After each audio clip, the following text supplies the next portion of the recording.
Welcome, everybody, to another episode of the More Deals Mastermind. I'm your host, Robert Weichelt. My co-host today, Cathy, just had a bionic knee installed, and she's going through rehab. So I just got off the phone with her, and she's recovering nicely. So I look forward to having her on in the next week or so.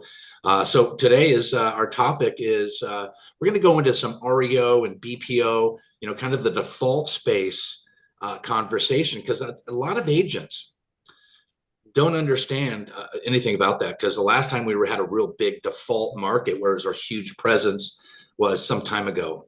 I think with 2009 is when it really started to slow down. We went into a short sale situation, but the default market 04 to 08 was really prominent in our industry. And a lot of agents, licensed agents after that, don't really know really what REO is or BPO. And I think the biggest thing we're going to talk about today is let's make some money in this business. Let's do more deals. Wendy, what do you think about that? No, I have enough deals. I don't want any more. No, says nobody. Oh, that's great. Well, thank you, Wendy, for being on. We're going to do a quick introduction here in a second. Seth, what's going on with you, my friend? How are you over there? Just rocking it, trying to get some traction going, and we're busy, and that's a good thing in today's market.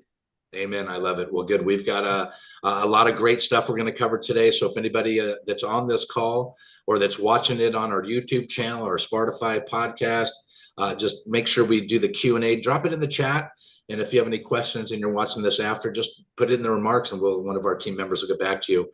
So I want to start with you, Wendy, because ladies first. Okay. Let's tell the audience, first of all, who's Wendy Martin?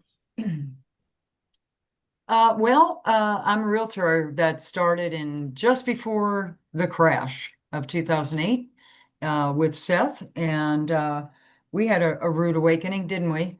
We were actually overseas watching the crash on Al Jazeera TV, and we decided we needed to pivot because traditional real estate was not going to be happening. In fact, my first short sale I ever did was on my own house. I didn't know anything about short sales, but I faked it.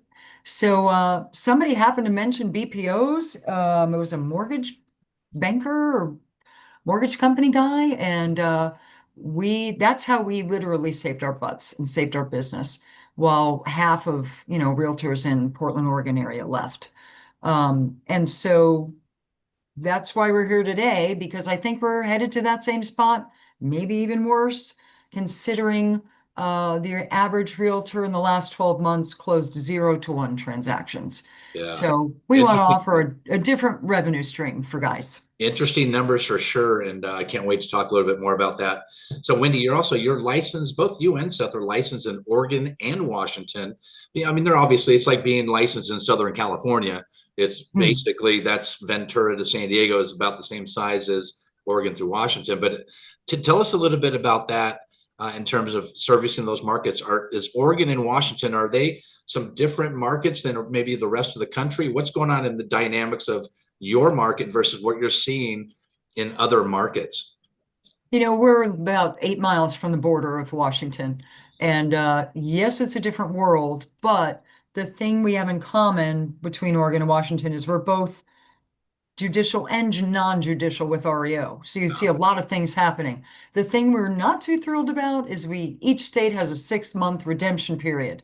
So you are servicing companies or REOs for 6 months before you even get to do anything. Yeah. But I encourage anybody who's close to another state to hurry up. If you're not licensed there, go do it, because the tsunami is imminent. We're already seeing it. Yeah, absolutely. Well, thank you for that. We're going to definitely touch base on that. Seth, tell us a little bit about you. Tell us who Seth Russell is, and a little bit about your background.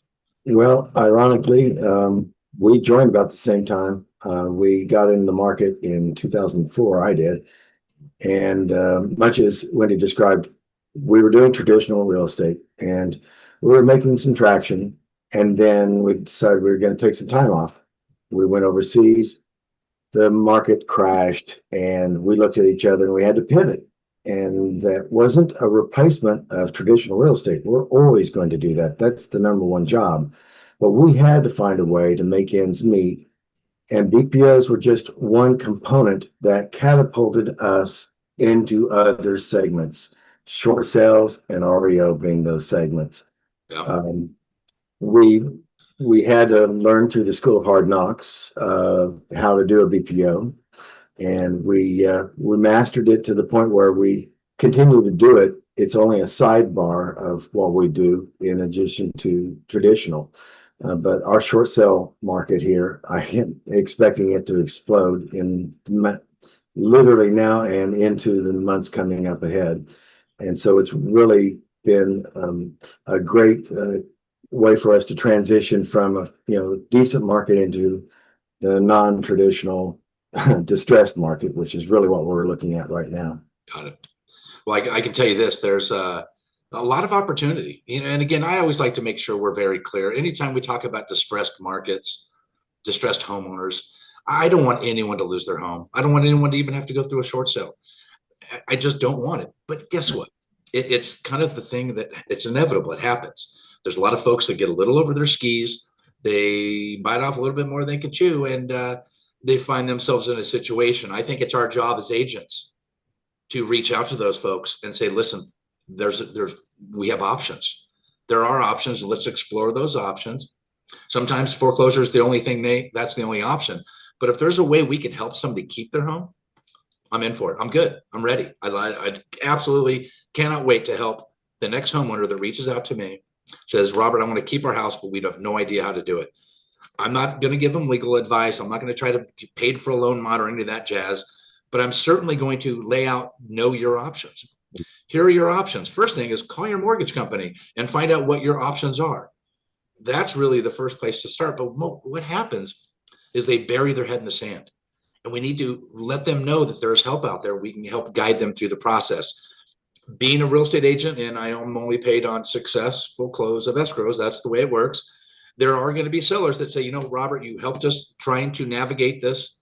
It just didn't work out. We'd like for you to at least talk to us about what our options are in terms of selling our home before we lose our home. I had a friend of mine I was talking to the other day. He goes, don't let the banksters take your home. That's kind of that feeling that, but I can tell you this, there's a lot of things. What's that? The banksters. I love that. Yeah. No, and again, I'm not poking fun at the banks, but it's just, think about it. We want to help homeowners keep their home if that's what they choose. And if for some reason there's just not an option to do that, we want to help them sell their home before it goes back to the bank. So the questions that I wanted to go over today, and I kind of did a survey from different agents. So we've got a good set of some good set of questions here. So I want to ask you this first, Wendy. Agents are looking to break into the default space. They're looking to get into the pre and post foreclosure market. What are some steps that you can do when it relates to the BPO? The BPO is the first thing, the first introduction to a default property in many cases. What are some of the things that agents can take? What steps can they take to get involved in, say, doing the BPOs to get into the REO market? Yeah, a BPO is a different animal. It's like a CMA on steroids. So you have to master the BPO in order to do the proper valuations to get into REO. If you don't, you're going to be run over. They're going to go to the next 100 agents behind you to see who can do one and who can value it properly.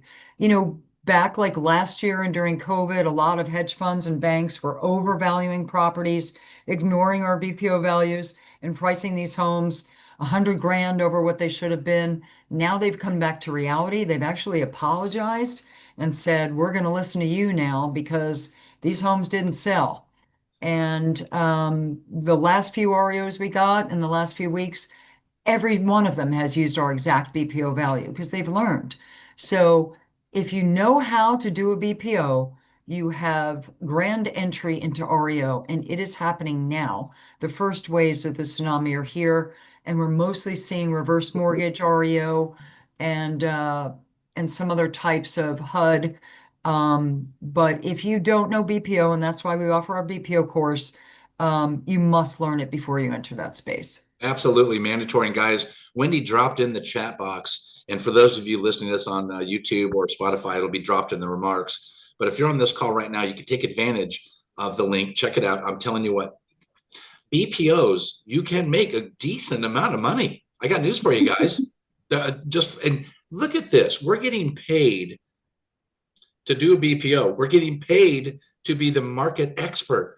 What better way can us agents find to get paid and to really get to understand our market and position ourselves for that REO market that is coming? And that's just, again, I'm not trying to be doom and gloom, but you just talked how many listings just this week? How many did you take, Wendy? 4. 4 new listings just this week. Guys, who would like 4 listings this year? My point is, by doing BPOs, you're getting your name out there. You're really understanding the market. When an asset manager calls you and says, Wendy, give me the value of this property, boom, here's what it is. And you can stand by that. They can take that number and actually list it and get it sold for the highest and best price. No better way to go. So, Hey, I want to throw something else in, Robert, too, because Yeah. traditional real estate is still out there. We've got people calling us that we sold a house to 10, 12 years ago. They want to sell. When you go into a listing with a BPO instead of a CMA and say, I do bank valuations, people give you the listing. It is very impressive. And it's almost like an appraisal, but not quite. So it's a really good tool for traditional listings as well. one thing to kind of expand on, if you haven't noticed, if you're working with FSBOs, expireds, that group, they are not quite understanding the shift. What's happening is the values are coming down. Their expectations are going up. If you do not know how to evaluate properties, that's a tough conversation.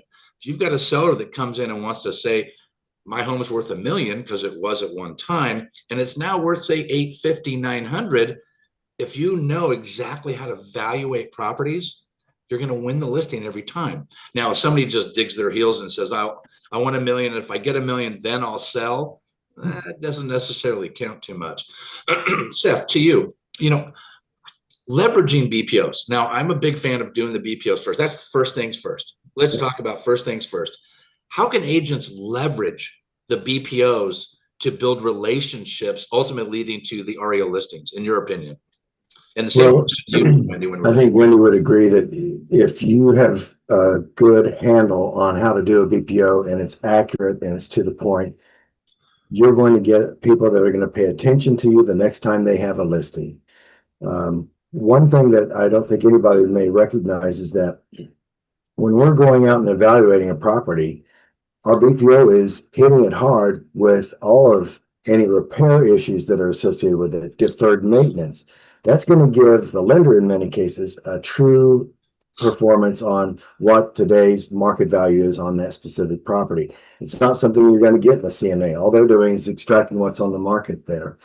So having that mastered also plays a huge part anytime you want to get in with an asset manager to tap into REO.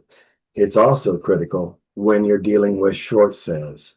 And by that, I mean that if you're having a conversation, much like you described, Robert, where one of us have lost our paycheck, she lost her job, or he lost his job, we can't afford the property anymore. What are our options? And of course, in many cases, they may be underwater already before the check, went out the window. So I think that what really sets us apart is that we did a good job of mastering the BPOs. We got credibility doing so. And anytime we meet with a seller, we use a BPO for that very reason Wendy was pointing out earlier. It's much more involved, if you will, than just slapping a CMA and here's the price.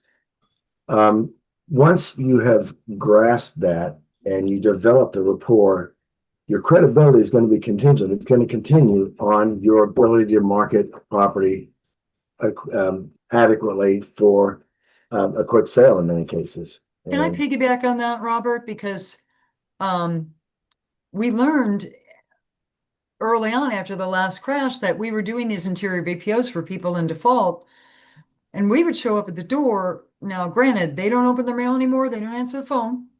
But they saw us and we said, tell us what's going on. And it's the first empathy they've heard in a while. And we would end up 9 times out of 10 listing that home as a short sale.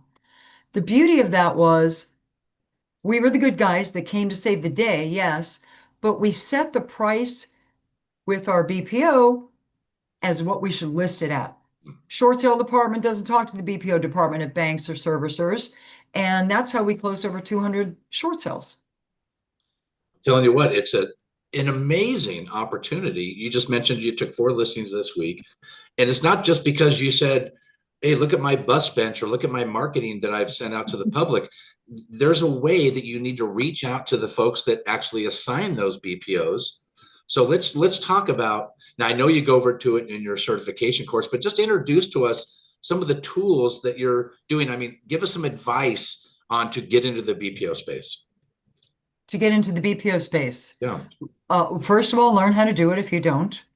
Our course is based on like from prep to completion with extra tips, right? So if you don't learn from us, learn elsewhere and know it and then apply to every single company. I'm going to say this after saying that. There are BPO company lists that are so outdated, they're like dinosaur era. You've got to sign up with a list that has current companies that do BPO, know the companies that don't pay and don't work with them, and know how to value your time. Here's a hint.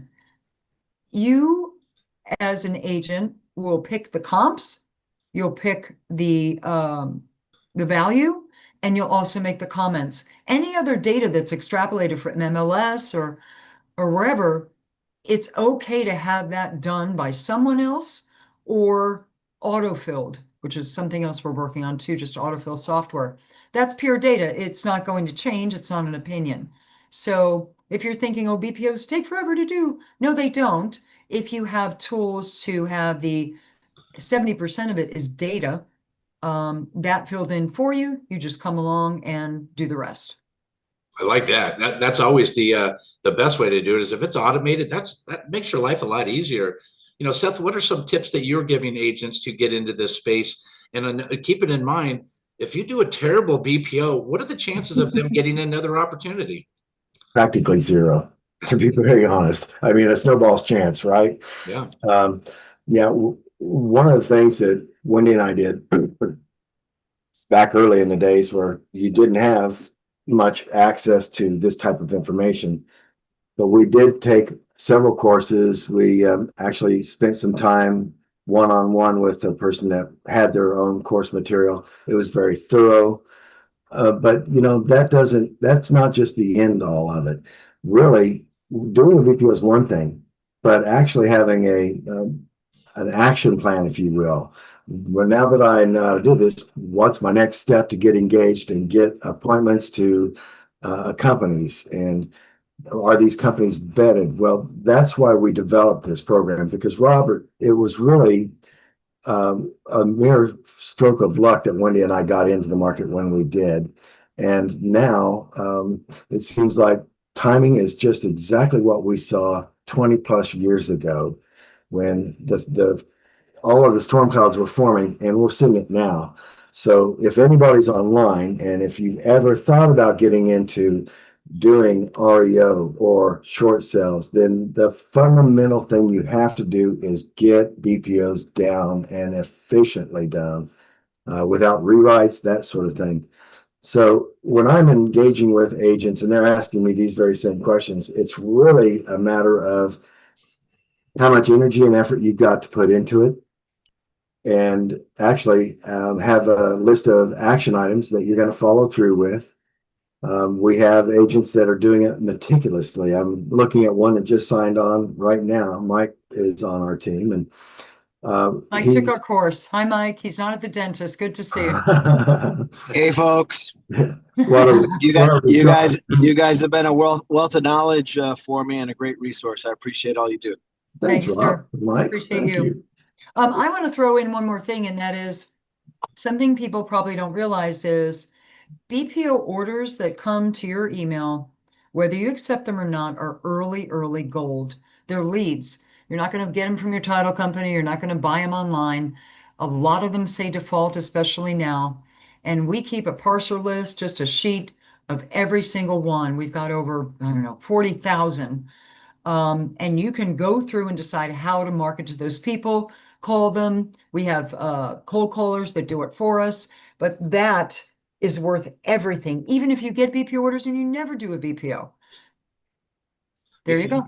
I think, and I As I think saw that, online today, I'm just curious, yeah, get your spreadsheet of the latest referrals, and it's just a hunk of garbage that you're getting. You'd Go be the better leads, off yeah. going to your title company if you can and get information from them. yeah. But this is a proven tactic that we've used, and it works really well. But recapping, so BPOs, it's a great way to get positioned to get the REOs, bar none. That's important, because if I was an asset manager and I see that they have no experience doing BPOs, I would want some experience done on that. That's kind of the prerequisite to get into the REO space. But doing the BPOs, if nothing else, makes you an amazing listing agent and a great buyer agent, because you know how to value properties. Just because the home is listed at a certain price doesn't mean you have to write an offer at that price. You need to come in with a value. So there's a lot of features and benefits of learning how to do the broker price opinion. I get asked this all the time, but Robert, I'm not a broker. Can I do broker price opinion? Yeah, and that's okay. I get it. Yes, if you're licensed, you can do broker price opinions. It's just your opinion of value, and the better you are, the more opportunities are going to present themselves. I know asset managers, a lot of times I'll get an assignment from an asset management company I'm not even approved with. I said, how did you get my information? I'm always curious. You did a great job for this asset manager. I used to work with them, and I went over to this company and they said you were great, and I was looking for somebody in San Diego. Here you go. That's how this business works, but you need to be tapped in. So starting with BPOs. So the question I have for you, Wendy, and John, I'm going to ask you a default question, because you have some really great default space stuff, information, because you've worked in that space before. So I'm going to come to you in a minute. But Wendy, in your opinion, what separates top producing agents, REO agents? Now, these are REO agents, not just your typical realtor. Separates top producing REO agents from the other agents in the asset manager's eyes. What are they looking for in an agent? Wow, you couldn't have asked a more broad question. Um, on time is late, so you're going to be early every time, whether it's a valuation, BPO, whatever you want to call it. And the thing that we've found success with to get repeat business is anticipating what needs to be done before you're asked to do it. So, we currently have a compound, right? An REO we've been sitting on for 9 months with it's a reverse mortgage. The woman died. The daughter moved in. The daughter died. The boyfriend stayed there, started a meth operation, started a chop shop in the back. There were like 20 vehicles. Who knows how many people. We did a sheriff's lockout. They don't want to go. And we are offering everything we can. We're going there to help them, have time to get more stuff out. We are now we told them, hey, they're sucking the juice for their RVs. How about asset manager and legal team? We go turn off the power. How about we turn off the water? That's a great idea, Wendy and Seth. Go do it. That's what I'm talking about, anticipating, so we can get these people out of there so we can sell this thing. Amen to that. And I know we've got another asset manager on the call as well, but Seth, really thanks to you, coming to you. What do you think some asset management companies are looking for in an agent? What are some traits? What are some things that, agents if they want to stand out, because you got to stand out. You can't, we already made it clear, you can't suck at doing BPOs. That's just the first thing. But what are some other tools that agents should have in their tool belt when entering in the REO space? I've always felt like you got to think outside the box. Yes. And by that, I mean that Wendy nailed it on the head. Anticipate before you're asked what to do in certain situations, especially, as you can tell, we've seen some curveballs thrown at us. But if you're prepared for it, and you have solutions, that's the number one thing I think an asset manager is looking for, is to be prepared and engaged in the course of changes that are going to affect the property itself. And if you do that, it becomes almost second nature, to be honest with you. And more than ever before, asset managers are relying on us out in the field to handle the stuff that they really don't want to have to hassle with. And if we can do it preemptively, then we will. We'll do the But lockout. we don't do it without permission. We Well, that's suggest a given. That's a they don't want to hear given. whining. They want to Right. hear solutions. You don't do anything without the signature on the bottom line, but I think that that's one thing that I think our AMs really appreciate is that we are proactive when it comes to handling issues. We don't gloss over stuff. We've had more than our fair share of challenges with Portland and its population of, people that are just squatters, basically. I won't kind of mince words with it. I'll throw one more thing in there, Robert. Yeah. Portland, Oregon made every drug legal in 2019. So you can imagine what our streets look like right now. Still to this And day. we have to carry, when we had to go do that lockout, a guy coming afterwards was in prison for the past 8 years for beating his father to death. And we had to let him in to go get his stuff. I mean, it takes a lot of fortitude to get through stuff like that. And it's common here every day. We're always on the lookout to see if we're going to survive the day. I hear you. I've been there, done that. I've had my fair share of martial lockouts where I've had one of my occupants boarded himself inside the home, and that doesn't lead to good things. So I always remember your first. Your first martial lockout. I remember walking up to the property. First, I met the sheriff. Be early, by the way, when you're meeting the sheriff. Met the sheriff early. We go up I'm walking up with him. No problem. Let's go. And he goes, where are you going? I said, I'm going with you. I thought I just didn't think about it. And he pulls his hand behind and pushes me out of the way because there was some activity that piqued his interest. And he told me to go wait over there on the other side of the car. And I'm like, wow, that was, you just don't think about it. So my point in telling you that is head on a swivel. It's not a bad industry. It's not like you're, Dog the Bounty Hunter or, repoing cars in the middle of the night, but it's kind of the same thing. It's you are in a situation where it's a distress situation and your job is to make this thing happen. Get that property secured, get that property ready for market and get it sold for the highest and best price. Knowing how to do PPO starts with that, but there's a lot of moving parts. And like what Seth said, you need to be proactive.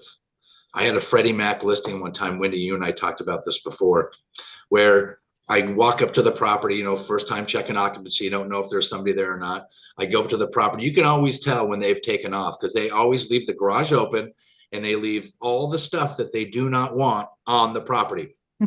So I'm walking up this steep hill. I was going to try to park my car up there. It's not a good idea to go park into the driveway. It's a good idea to walk up to the home. And I get to this home. I can clearly see it's been vacant or that it's been abandoned. Everything left behind. And I look over to the right and I see this bus. Thinking, wait a second. This is a steep driveway. First of all, how'd you get the bus up there? But it didn't really matter. Most agents would call their asset manager company and say, I've got a bus on there. What would you like to do with it? What you need to do is think outside the bus and come up with a solution, right? A solution that says, we have a bus on the property. Here, we could either have it towed away. That's expensive. We could fly it out of there. That's even more expensive. Or we can get our contractor to go up there with his crew, cut that thing up in a sawzall, cut it up in bite-sized pieces and take it out. This is what it's going to cost. What would you like to do? Here's the problem. Here's the solutions that I've come up with. You need to be proactive. So that's your point, Seth. So that's, I mean, we can go on and on. We should just have a segment just on REO stories alone. It would be interesting. But the reason, getting back to the reason why we want to meet and go over this topic, because number one, there's BPO opportunities for folks. That's a great way for the agent to supplement their income in between transactions, if nothing else. It's a chance to get paid while you're learning how to be a much better agent than you were before. And it's also a chance to get in front of what's the next thing that's coming in this business. It's the REO market is coming. It's here. I just got another assignment the other day.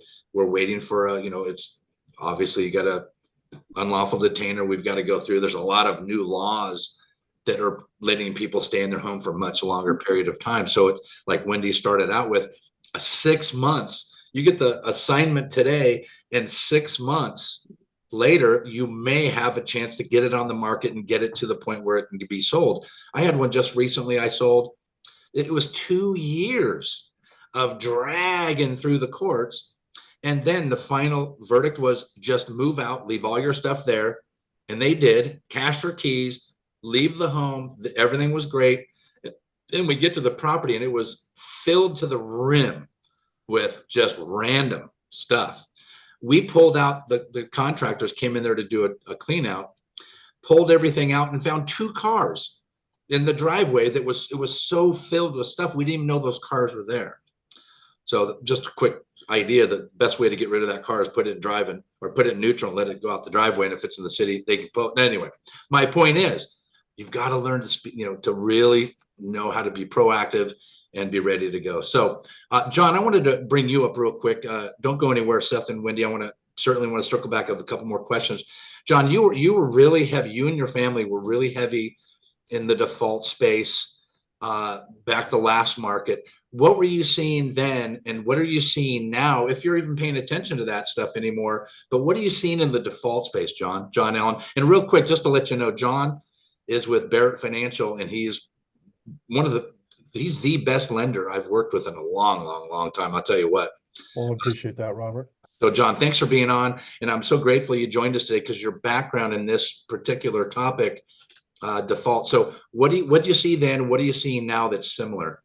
Well, just to give everyone some context, my brother and I actually still own Action Foreclosure. We're California trustee. It's very state to state, specific. Usually places are either a note and deed of trust or mortgage state, whatever. And so defaults and things are done a little bit differently. But here in California, and back then when I was doing only that, and just to give some context, our beneficiaries, 90 something percent were private money. So a lot of the properties were commercial, some of them were residential. So we did everything, but it's a little bit different in the strictly residential speaking. But what I was seeing back then was just like what affected the rest of the residential market. And we're kind of like a bellwether in the private money space. I guess when we start seeing cracks, we can see kind of what's coming.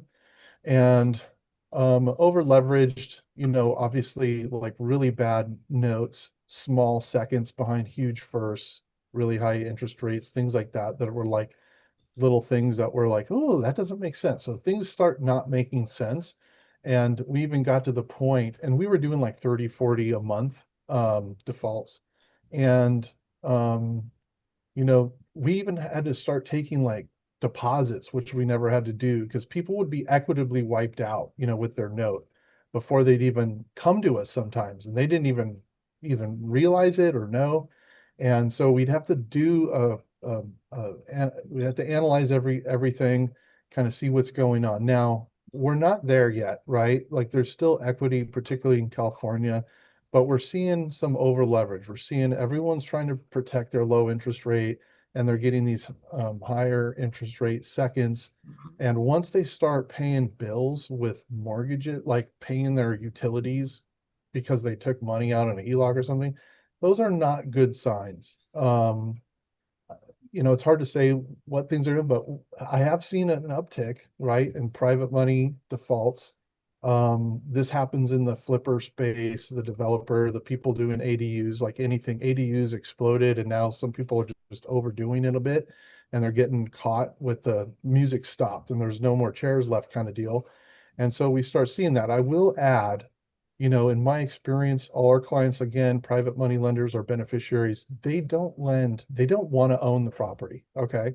So I think putting in this context of what we're all talking about here, you're trying to win these BPOs and sell these properties, and 100%, if the whole thing, and I love what Wendy said about a little bit of empathy, because lending is black and white. There's no emotion built into it. It's just hard. It's like you're in default. You've paid on time. You have not, whatever. And there's a human story behind it. And ultimately, if they could sell this in a marketable fashion, it is so much more beneficial. I've seen so many people go down in flames because they wanted to just dig in and fight. And then it's the courthouse steps. And the people that bid at those, don't even get me started, it's a whole nother podcast, but the bidders at the courthouse steps, they don't pay dollar for dollar, I'll tell you that. And I've seen a lot of wasted time and energy when they could have sold it in a marketable way if they just sort of understood the scenario they were in and just went ahead and marketed it and got the best. That would have been the best thing for them. I think that, but I don't see, I think to their point, we're not seeing it crazy yet, at least not here. But like anything that cycles back around, I mean, do we hear the music slowing? Do we hear the musical chairs, as I call it, you know? And it's really just a dollars and cents thing. I think it was on one of our earlier podcasts, we talked about, I'm not as worried about the people that got in at 6%. I'm worried about the people that are sitting at 2 and how they've kind of overextended and over leveraged. And it's just like you can find yourself in trouble just like that. So, Yeah. you know, I think you hit the nail on the head, John, is they've got that 2% interest rate and they're thinking, oh, we got a little bit of a issue financially. I mean, I can make my mortgage payment, everything's good there. But then they have that HELOC. Then they're tapping into the HELOC. When they start making their utility payments with the HELOC, that is when the trigger, and banks are saying, wait a second, I need to protect this asset and let's get out there and do a broker price opinion. Even if it's not in default, I see banks, when they get a trigger, they'll go out there and get a BPO ordered on a home. well, it's leading be a with the quick emotion. drive-by. There's an emotional part of it, but too, people are in the possession hypnosis, like because they're there and they figure I'm digging in my heels, I'm going to board up, I'm going to do all these things. So when you can lead with like, okay, we need to get these people out, whether they're squatters, the owners, they're just whatever it is, and you know, I mean, look, whether you're in this space or the other, it's like that's what we wrestle with, right? The dollars and cents and the math. I always say the math reveals the path. Well, not to someone who's not in their own mind. You know what I mean? Yeah. And so you try and lead with that and empathy and be human and really genuinely have the best outcome intention in mind, like because you know we're experienced and professionals, but that's the hard part. But I would suggest leading with that if you're in this space. If I could add anything to, I'm not a realtor trying to sell these properties, but if I was, that's kind of where that's the approach I would take. Absolutely. John, I appreciate your input. I know Bruce is on and we'll get to Bruce in 1 second. But I think going back to the original reason why we're even talking about this, we're agents. We want to help homeowners. We want to reach out to it in a market that maybe no other agents are reaching out to. I can tell you this, every time I talk to an agent, when I bring up that I'm talking to default sellers pre and post foreclosure, they're like, well, what do you mean? What are you doing? Well, I got news for you. Wendy had 4 listings this week. I've got a couple more assignments that are coming in and out all the time. And I think the biggest thing is we as agents are always looking for ways to get in front of the curve. Sure, there's FSBOs and expireds, and I can teach you how to do that all day long in my sleep. But are you reaching out to the notice of default and the notice of trustees homeowners? When you reach out to them, I can guarantee one thing. They all, when you first initially talk to them, they all want to keep their home. That we have all good intentions of keeping their home. And I think that's great. Most agents make the mistake. You're in default. Let me help you sell your home. Well, that's not what their goal is. Their goal is to keep their home. As an agent, we need to make sure we're reaching out to the notice of defaults and notice of trustee sales and help them keep their home and be a resource for them in the event they can. How it relates to doing BPOs and doing that revenue stream, that's a very important ingredient. Do a great BPO, get paid handsomely for it. Now you're not going to retire on it, just so we're clear. But you get paid and it's a system. And once you get that system down, I love what Wendy said earlier. This is the biggest thing that agents make mistakes. We all procrastinate, right? Early is on time is late. So that is something we need to realize. We need to do a great BPO. We need to be able to evaluate properties at a high level and use the automations that Seth and Wendy are talking about. So Wendy, I have a couple more questions that I want to ask you, but what would you like to expand on based on the conversation we've had up to this point?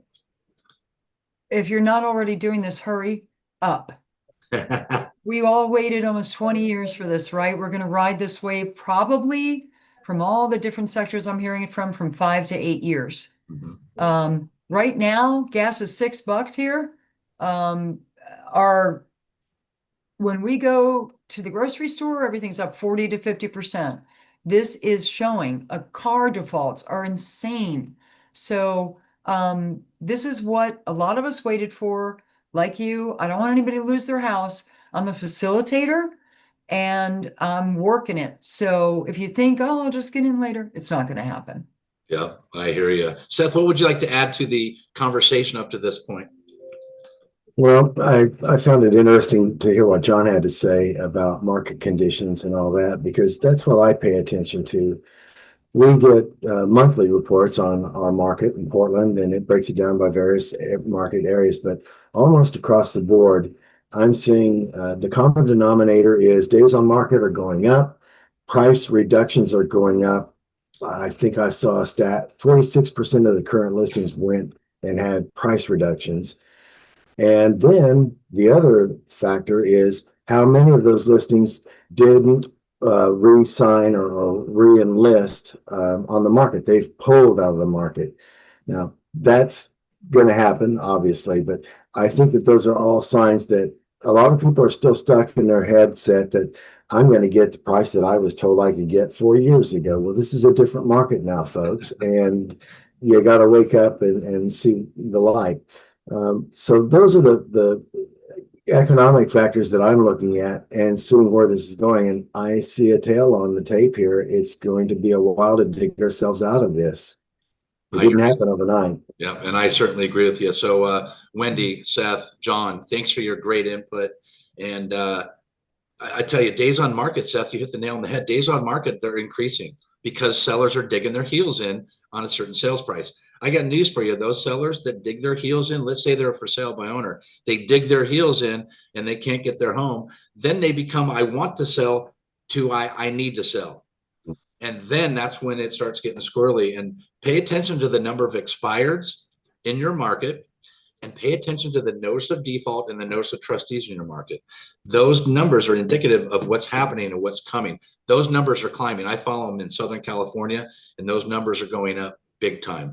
Again, we don't want anyone to lose their home, but the banks need representation as well. So great stuff today. You know what? I wanted to bring on Bruce Douglas. He had something he wanted to share. Bruce and I have traveled the country, the last REO market in the early to mid 2000s. And I tell you, he went to high school with my brother, so he's been a family friend for quite some time. And Bruce, what did you have to add to the call today? Because I know you got a lot of great insight. Well, I mean, you know me, we've worked together for quite a bit of time and traveled and done some training. And I was an asset manager and been in default for over 20 years. So I've sold property in every state in this country. And what I've really found is coming around this time, and the difference is when I was an active asset manager in 2009 at when the bubble popped, everything that Wendy said and the other gentleman said were absolutely correct. Those are the things that as an asset manager I looked for to find agents to list my properties.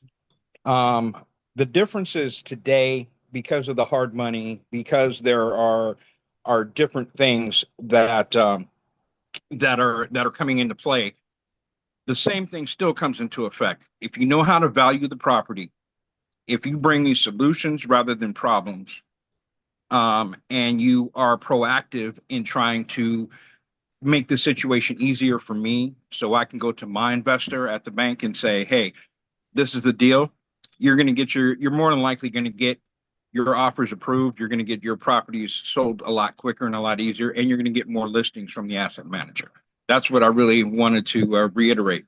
Being in that chair at the lender's desk and working for loss severity. Basically, that was the bottom line that we're looking at. And Bruce, question for you real quick, not to cut you off, man. Yeah. It's good to see you, by the way. How important is the BPO to the transaction? Oh, it's absolutely essential. How would I am not in 50 states at 50 times, and I can't watch 50 state markets at one time. I'm relying upon my agents and my BPOs to give me market value, market conditions going on presently right now. It's something that I use. It's an invaluable tool. Yeah. And the agents that do it right are the agents that I used. Well, yeah, no question. I mean, if you suck at doing BPOs, like I said before, not to be coy, but guess what? You will not be asked to do another one, and you'll be removed from that list. So it's so important. It goes back to what Seth and Wendy have created, is an opportunity for agents to not suck. at BPOs.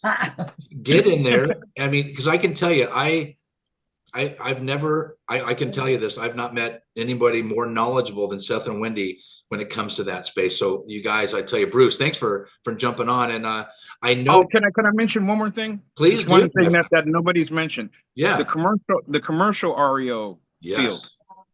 Nobody's really tapping into that. If Yeah. you know how to do, if you're dealing with commercial properties presently, or you're, have an opportunity to do that, that's an untapped field. And a lot of things have improved.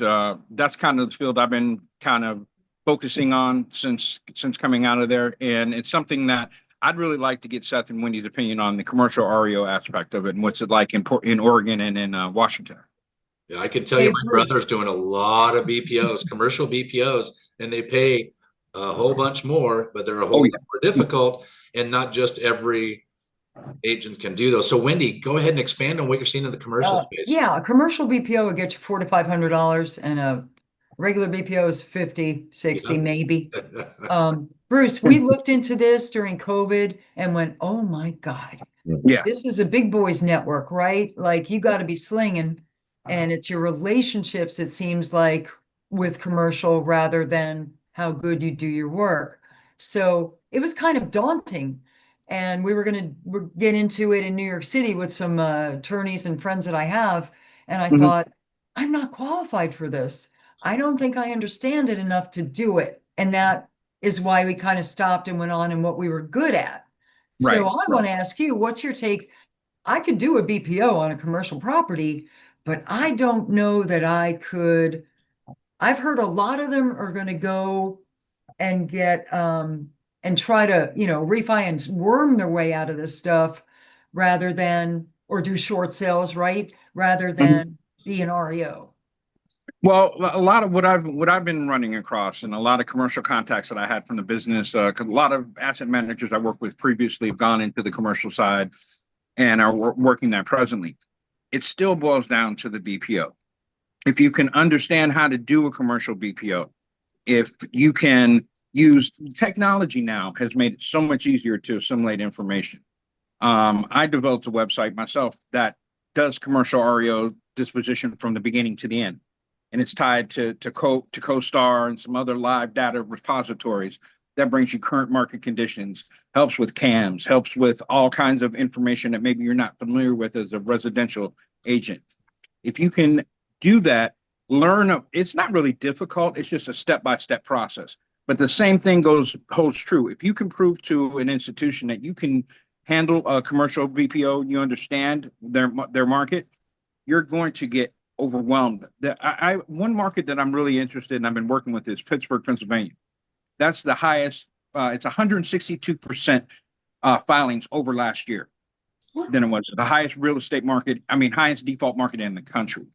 And I've been conversing a lot with agents back there, with some institutions that I still have contact with. And the thing that they're starving right now for agents that can handle what's going to come. There's a wave of commercial REO that's going to come, and they need qualified agents to handle that. And the best thing is, this is the bottom line right now. If you're already, sound on residential BPOs, I've been an agent, I've done BPOs from both sides. I've done them, and I've also evaluated them. And what I found is, if you can understand how to do a commercial BPO, which is not that much more difficult if you have the right information, and show the banks that you can do that, you're going to get inundated with a whole new stream of business that you weren't dealing with before. And plus, the commissions on commercial are way, way higher than they are with residential. You can sell one commercial deal in 6 months and make more than you have maybe with 3 or 4, 5 deals that you have residential. So it's a market to look into, that if you're sturdy on the residential side, it's definitely something that you want to add to the tool belt, because it'll make you already have the relationships with the institutions as far as residential. If they know that you can do commercial as well, that's going to open up a whole new field of business for you. Because if you look at the filings and look at commercial filings, they're up as well. So you're also going to get a wave of those coming in additionally. And I think it's a market that you really need to tap into if you haven't. And if you're just starting, it's probably not the best thing for you to get into. Learn how to do the residentials, learn what you're looking at, learn how to price your market correctly, learn how to read comps and get proper comps. But if you're already experienced at doing that, it's something definitely to add to your tool belt. And that's something that me and Robert have been discussing as well. Yeah. Bruce, can I ask a question, Robert? Do you mind? No, please. Let's go. Please, What's your website, Bruce? I'd love to know. Yeah. I'll tell you what, I'll put it in the comments here. Okay. Because it's, instead of reading it all out, and you can check out my website and check out what I put together. And I'd really like your feedback as well to tell me what you think and what else you would need as an agent, or if you're looking as an investor. Because the hardest part that institutions run into, as far as the systems like ResNet and other systems that you're using now, is investor reporting. You have to take that information, put it into another whole system, crystal report it, then send it to your investor. And that takes up half your day sometimes doing that. And you have, at the time, I had about 380 properties in portfolio. Do you really think I could waste a whole day just doing that? But I had to, because my investors needed to know. One of the things that I've kind of put in is an investor reporting piece that the investors can go in themselves and take a snapshot of what's going on with their assets right now. They don't have to bother you. It shows their inquiry, what they pulled out. And if they have direct questions, they can just go to the asset manager and ask him. And it relieves a good day of work out of the week for an asset manager, which anything that helps me work, better and more efficiently, I'm going to like, and I'm going to, utilize. So I'm gonna put my link to my website in there and check it out. And tell me, I'd really like honest opinion from all of you of what you think, and if there's anything else you think I need to add, because it's live and online, but it's also in development. So, but it's just something sitting on that side of the desk for as long as I did. It was something I wish I had when I was an asset manager, just because of the ease of reporting. Everything's there. And if you get audited from the bank side, you can plug in and have audit trails done for those guys in the way that they want. I went to a friend of mine at Freddie Mac, another friend at Fannie Mae, another friend at HUD, and asked, for your investors, what do you need? And I kind of tried to put that in with what I already had and already knew. And it's something that, if you can add that piece to your belt, you're going to make a lot of money in the next few years. A lot of money. And I mean that. Yeah. I'm not in there counting the forks and knives in the restaurant portion of the building, right? Like, I'm doing the financial stuff. You got to count everything in the building. Yeah. Why are you Yeah, laughing? no, but see, when you have the correct information, CoStar and some other repositories keep information that you would not believe. And if you're tied into and able to extrapolate that information, it saves you so much time on trying to find out, calling the bank and saying, hey, what was the last time that they reported on their CAM? What exactly is in their breakdown of their CAM? What are all these questions that take so much time to do? There's so many tools and data that you can use to pull that information, scrub that information instantly without having to go through a whole rigmarole to pull it. Right. It's just knowing where to look to get the information. That's all. Well, you know what? We're at towards the end of we're at the top of the hour, towards the end of our session here. Great stuff. First of all, great stuff. I want to be able to get to some Q&A before we wrap it up. And I know we've got some folks that have some questions. Now would be a great time to unmute yourself and ask away. I know, Cisco, you had a question.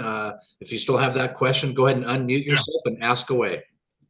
Yeah. So, hello, everyone. My name is Cisco Gonzalez. I'm in Frisco, Texas. I'm about 17 months into my full-time real estate career.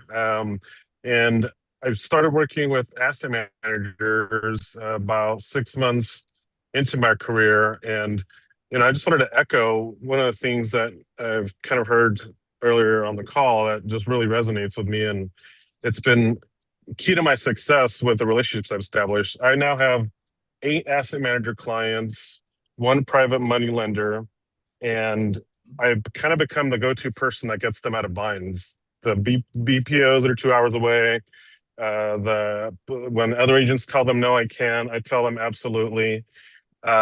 Just this week, I got 7 assignments. That's how it works. That's how it works. Yeah, absolutely. Absolutely.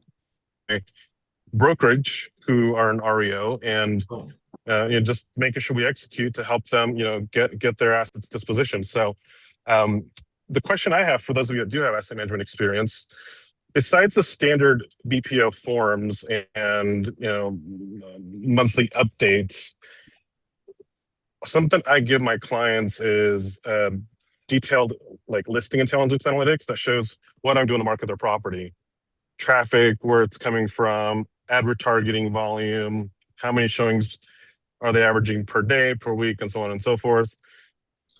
Is something like that, in your opinion, a waste of time to email them? Or do you guys think that's something that adds value where it helps me stand out from other agents? Because I'm not just giving them their updates, but also showing them kind of, what sort of efforts am I putting into trying to get their property sold? Can I ask you a question? Are you sending that in with the VPO? No, I'm emailing it weekly to them in a separate email because it's some an of the update. portals don't let you do that. So Mine does. oh, awesome. No, but one thing that I can say, and I'm sorry, Wendy and Seth, I don't mean to jump in. I just was something that he said kind of sparked my mind. Good. I think you're definitely on the right track. I definitely think that the more information that you provide me, the better insight you give me to the property, the easier you make it for me to present. If I have to, the way that people don't understand, there's a lot of delegated authority. There's certain deals that come across the desk that I can approve without having to go to the investor. I have that delegated authority. Anything over that is where I have to do a write-up and submit to the investor and have them approve that. But the more information that you give me, the stronger case I can make for, say, the offer that you want to get approved. And if you Awesome. provide that information, especially up front, and have that all in there, and I have a repository, and what I would used to do is copy that information and save it in my notes. And so when I did an investor report or submitted a deal for that, I would put all that information in there to justify that price or to justify the current market condition for that. So you're on the right track. That's not frivolous information. That a good asset manager would use that information to sell your deal to his investor if he has to. If not, it'll definitely, if your file is audited, the asset manager's file is audited, it will give good backup to the justification for approving that deal. So no, that's a good thing to do. I appreciate you saying that because it's actually been integral to getting me 4 price reductions in the last week and a half by sharing that data and telling them the story, right? It's not just me recommending a price reduction. I'm showing the data is recommending it, right? Because it's all there in front of them, so. Absolutely. Okay. And Well, I to appreciate your that- feedback. And to that point, Cisco, this is just no different than talking to a traditional seller. If somebody wants to come in high on their price, our job is to come in and show them exactly what they should sell their home for based on data. And that's no different with the asset manager. So good job. Way to go. Thank you for saying that because the things that I've learned from Robert, I actually have implemented Joe's iList with the offer grid, right? And they have the API, if you probably know that, Robert. Oh yeah. I've connected it to my own websites, and I won 3 listings by showing them that and showing them the analytics report that I've created, because I tell them that I'm not going to make suggestions or reductions along the way if we need them. The data is going to tell us. Yep. Right. Amen. And one of them was an attorney, another was a CPA, and someone else, I forgot what they did, but it all jived with them. They said, you know what, this is great because now I'm not just giving my opinion. So I appreciate that. I certainly appreciate you guys jumping on. I'm going to wrap it up here. Wendy, I would like to come to you because ladies first. I'm a big fan of that. What would you like to say? Any kind of closing remarks you'd like to offer to our audience as we wrap it up today? I'd like to offer this to Cisco. You're on it, man, because everybody has to write a report before they make any changes, right? Every AM. And whatever we offer them makes their job easier. And what do they want to do? Work with us more. So make their jobs easier out there. You'll get more work. Amen. Seth, what about you? Any closing remarks for our audience? If you're waiting for things to change and change doesn't happen overnight, you better get engaged now because this opportunity is hitting us right now. And just like Cisco's doing, you're doing a phenomenal job, by the way. Think out of the box. To offer more than what's asked for. Your weekly economic outlook, that's crucial information. And it holds true, just like Robert was saying. It's not just AMs, even the clients that are selling traditionally speaking, they need this information. And that's where you really can make a mark. So don't wait, get engaged, have a plan of action take a course, don't take a course, whatever your plan is, but get on top of this now. There is a sense of urgency out there, guys. If you want to be in the game, you better start moving quickly. Amen. Well, you guys, Wendy and Seth, I appreciate you. John, Alan, any closing remarks from you, my friend? I mean, I know we're going over, just, you know, all I can say is it's crazy because the problems we're having, right? We're underwriting loans correctly. Like now that's not pre 2012 Dodd-Frank, like the threats are coming from somewhere else. This isn't just like loan fraud causing a bubble. This is and this is what I've been saying for a long time. The new threat will come from a side door. It's not going to be the same.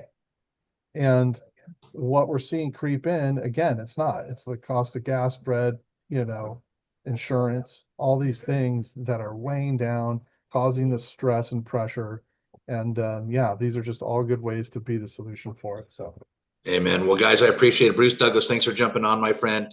Wendy, Wendy and Seth, as always, you're just such a wealth of knowledge, and I appreciate collaborating with you guys. It's fantastic. John Allen, thank you. Everybody that jumped on, jump on every Wednesday, 1 p.m. Pacific, 4 p.m. Eastern. Go to moredealsmastermind.com. Each Wednesday, we come in with great tools to help you, the agent, do more deals. So my name is Robert Weichelt. I'm grateful to say this has been an amazing opportunity for us to grow. So with that said, we'll hope to see you the next time. And remember, we'll see you guys in escrow. Thank you. Thanks, Bruce. We'll be in touch.